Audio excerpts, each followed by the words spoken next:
السلام علیکم۔ آج اس ویڈیو میں آپ کو دلازاری کے بارے میں بتانے جا رہی ہوں۔ یہ ویڈیو خاص طور پر میری پیاری سسٹر عائشہ خان کی فرمائش پر بنائی گئی ہے۔ اس سے پہلے میرے YouTube channel Urdu centre plus کو سبسکرائب کر کے بیل نوٹیفیکیشن کو آن کر دیں تاکہ آپ میری تمام اپڈیٹ سے آگاہ رہیں۔ آپ میری ویڈیوز کو زیادہ سے زیادہ شیئر کر کے کار خیر میں شامل ہو سکتے ہیں۔ ہنسی مذاق کرنے اور کسی کی دل آزاری کرنے میں تھوڑا سا ہی فرق ہوتا ہے، اور بہت سے لوگ اس چھوٹی سی لائن کو بڑی جلدی کراس کر جاتے ہیں اور انہیں احساس تک نہیں ہوتا، یا احساس ہو بھی تو ان کو اس بات کا کوئی فرق نہیں پڑتا۔ نبی پاک صلی اللہ علیہ وآلہ وسلم نے فرمایا کہ ایک مسلمان وہ ہے کہ جس کی زبان سے اور ہاتھوں سے دوسرے مسلمان کی جان و مال اور عزت و آبرو کی سلامتی ہو۔ نبی پاک صلی اللہ علیہ وآلہ وسلم نے پہلے زبان کا تذکرہ کیا۔ اس کی وجہ یہ ہے کہ زبان سے دکھ دینا زیادہ آسان ہے۔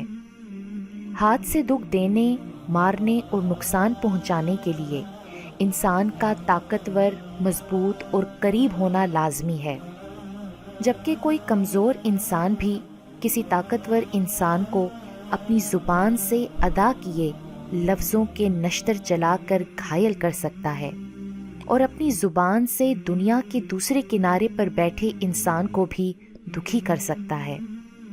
لفظوں کے دانت نہیں ہوتے، مگر یہ کاٹ لیتے ہیں، اور اگر یہ کاٹ لیں تو ان کے زخم کبھی نہیں بھرتے۔ نبی پاک صلی اللہ علیہ وآلہ وسلم نے فرمایا کہ تم انسانوں کو اپنے شر سے بچاؤ۔ کسی دوسرے انسان کو اپنی تکلیف سے بچانا بھی صدقہ ہے۔ کسی محفل میں بیٹھے شخص کا مذاق نہ اڑانا، غصہ آتے ہوئے اپنے غصے کو دبا لینا، کسی کو طعنہ نہ دینا، کسی کو کمتری کا احساس نہ دلانا، ان سب باتوں کے شر سے دوسروں کو بچانا بھی صدقہ ہے۔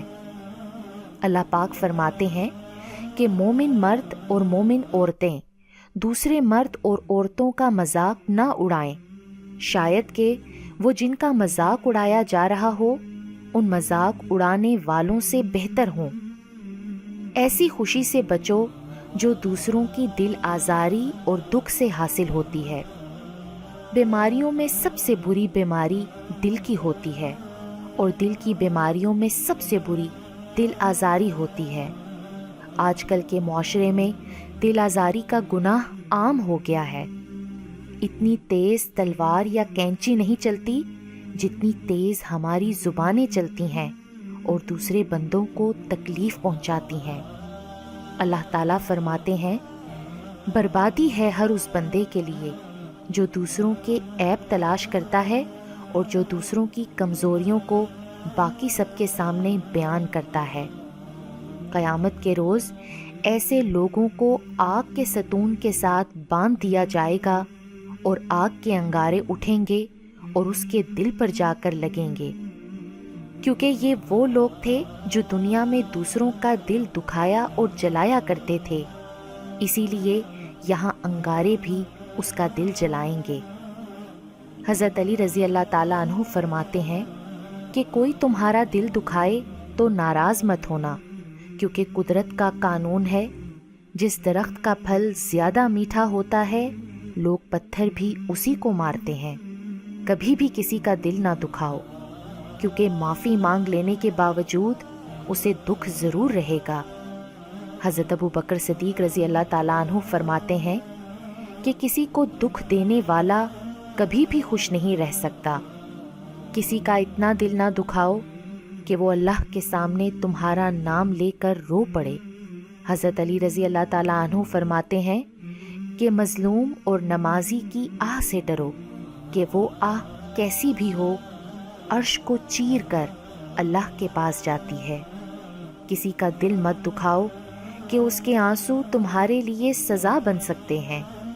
حضرت عثمان غنی رضی اللہ تعالیٰ عنہ فرماتے ہیں کہ کسی کی آنکھ تمہاری وجہ سے نم نہ ہو، کیونکہ تمہیں اس کے ہر آنسو کا قرض چکانا ہوگا۔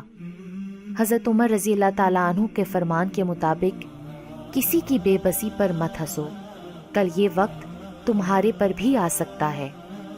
جو لوگ دوسروں کے دلوں کو کانٹوں سے زخمی کرتے ہیں ان کے اپنے اندر کیکر اگے ہوتے ہیں، وہ چاہیں نہ چاہیں ان کے وجود کو کانٹا ہی بننا ہوتا ہے، وہ پھول نہیں بن سکتے۔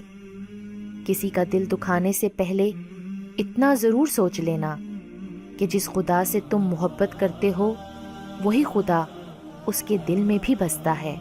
اللہ پاک ہم سب کو دوسروں کی دل آزاری کرنے سے بچائے، آمین۔